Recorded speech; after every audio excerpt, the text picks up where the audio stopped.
अस्सलाम वालेकुम वरहमतुल्लाहि वबरकातुहू। उम्मीद करता हूँ कि आप अहबाब खैरियत के साथ होंगे, ठीक ठाक होंगे। हमारे माशरे में हज़ारों लोग ऐसे हैं कि जिनको हम देखते हैं और वो कामयाबी के हवाले से बड़े पुरअतमाद होते हैं और उनके दिल में कामयाबी की उम्मीद जो है वो बदरज अतम मौजूद होती है। लेकिन चंद साल गुज़रने के बाद जब हम उसी शख्स से मिलते हैं या उन्हीं लोगों से मिलते हैं तो हमें इस चीज़ का अंदाज़ा होता है ये तो वहीं पे स्टक हो गए, ये वहीं पे जमूद का शिकार हो गए। आज मैं ऐसी दो वजूहात बयान करूँगा कि जिनकी वजह से इंसान प्रोग्रेसिव नहीं हो सकता, जिनकी वजह से इंसान आगे नहीं बढ़ सकता। इसकी जो सबसे पहली वजह है वो वक्त का इस्तेमाल या वक्त का सही इस्तेमाल ना होना। मेरे ख़्याल में हर शख्स के पास 24 घंटे होते हैं और हर शख्स उन 24 घंटों में कुछ ना कुछ करता है।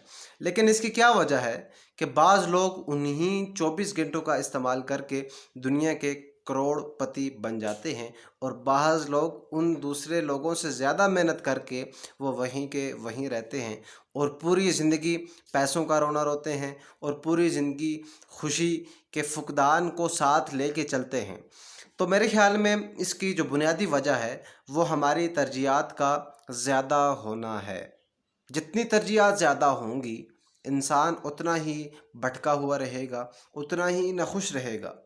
तो याद रखिएगा, अपनी तरजीहात की लिस्ट बनाएं और लिस्ट बनाने के बाद वो काम कि जो अहमियत के हवाले से टॉप पे हैं उनको अहमियत दीजिए और उन पे काम कीजिए।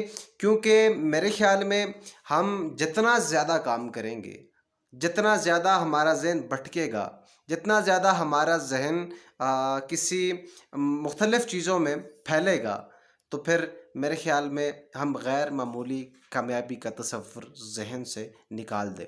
तो दूसरी चीज़ जो है वो अपने मंज़िल पे, अपने मकसद पे फ़ोकस का ना होना, यानी कि लैक ऑफ फ़ोकस।